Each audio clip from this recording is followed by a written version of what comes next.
ప్రభాకర్ గారు నమస్కారం సార్. నమస్కారం మేడం. ఎలా సార్, మీరు బాగున్నారో చెప్పండి. Fine madam sir. బాగా జరిగాయి మేడం ఈ ఏలూరు రాజమండ్రి ప్రోగ్రామ్స్ అన్నీ బాగా జరిగాయి సార్, చాలా అద్భుతంగా జరిగాయి. సిద్ధం చూస్తుంటే అసలు జనం వాళ్ళే వచ్చారా స్వచ్ఛందంగా అన్నట్టు, అంతమంది వచ్చారా అన్నట్టు అనిపిస్తుంది. ఏలూరు ఎక్సలెంట్గా జరిగింది. ఏమిటి సార్, ఏమిటి సిద్ధం అనే దానికి జగన్మోహన్ రెడ్డి గారు అంటే దాన్ని నేను సినిమా డైలాగ్తో పోల్చి చెప్పదలుచుకోలేదు, కానీ రాజకీయంగానే అంటే ప్రత్యేకంగా ఆంధ్రప్రదేశ్ రాజకీయాల్లో ఏమాత్రం నమ్మతగనటువంటి వ్యక్తి ఒకవైపు చంద్రబాబు నాయుడు గారు, అప్పుడప్పుడు వచ్చిపోయి నేను ఉన్నానని చెప్పుకునే వ్యక్తి ఇంకొక వైపు. అవును, వీళ్ళిద్దరూ కలిసి జగన్మోహన్ రెడ్డి గారి మీద ఎప్పుడైతే దాడి చేయటం ప్రారంభించారో, అంటే రాష్ట్ర రాజకీయాల మీద వీళ్ళకున్నటువంటి పవన్ కళ్యాణ్ గారికి అవగాహన తక్కువ, చంద్రబాబు నాయుడు గారికి స్వార్థం ఎక్కువ. వీళ్ళిద్దరూ కలిసి జరుగుతున్న సంక్షేమాన్ని కానీ అభివృద్ధిని కానీ పరిపాలన కానీ, అంటే పేదవాడు ఎక్కడ బాగుపడతాడో జగన్ పేదవాడి వైపు వంగిపోయాడు.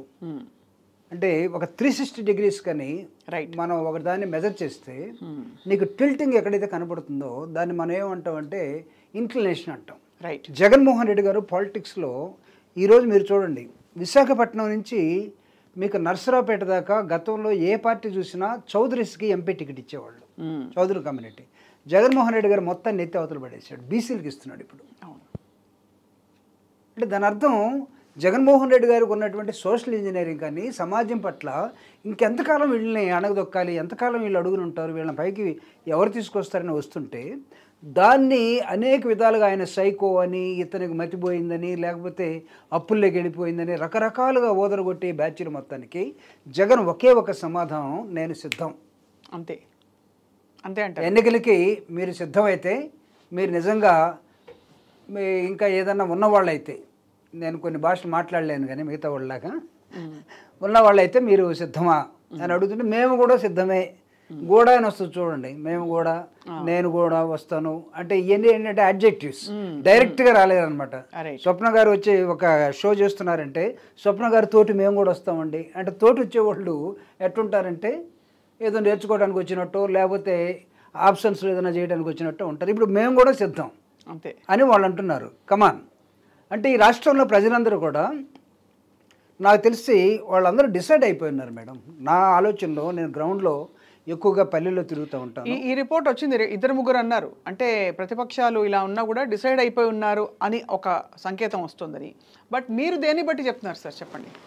అంటే నేను అంటే ప్రభుత్వం తీసుకున్నటువంటి అనేకమైన సంక్షేమ కార్యక్రమాలు దాదాపు 2,55,000 కోట్ల రూపాయలు మేడం. ఇది నార్మల్గా బడ్జెట్లో ఒక కేంద్ర ప్రభుత్వం బడ్జెట్ కూడా అంత ఉండదు. సంక్షేమానికి జగన్మోహన్ రెడ్డి గారు తనకు అందినటువంటి, ప్రజలు ఇచ్చినటువంటి గౌరవాన్ని ఒక్కసారి అధికారం ఇస్తే అతను ప్రభుత్వం మొత్తాన్ని తీసుకొచ్చి ఇది మీది అని పేద ప్రజలకు పనిచేశాడు. ఏ ముఖ్యమంత్రి గతంలో చేయలేదు, అసలు ఏ ప్రధానమంత్రి కూడా చేయలేదు. నాకున్నటువంటి పొలిటికల్ నాలెడ్జ్లో ఒక దళితుడిగా, లేకపోతే ఈ సమాజం ఇంకా 76 సంవత్సరాలుగా ఎందుకు వెనకబడిపోయిందంటే ఇలాంటి కార్యక్రమాలు గతంలో చేసినోడు ఒక్కడున్నా ఈ రాష్ట్రం, దేశం బాగుపడేది. 2,55,000 కోట్ల రూపాయలు మీరు చూడండి, 1000 కోట్లు ఎన్ని సున్నాలు ఉంటాయి పెట్టండి ఒకసారి. ఇవన్నీ ప్రతి కుటుంబానికి పంపించాడు. మధ్యలో ఒక మీడియేటర్ లేడు, మధ్యలో లీకేజెస్ లేవు. అసలు ఈ ప్రజాస్వామ్య వ్యవస్థలో మధ్యలో లీకేజ్ లేకుండా, అవినీతి లేకుండా ఒక అంశాన్ని ఈ దేశంలో చేసి చూపించాడంటే అది జగన్మోహన్. ఇది నార్వే కాదు, ఆంధ్రప్రదేశ్ నార్వే కాదు.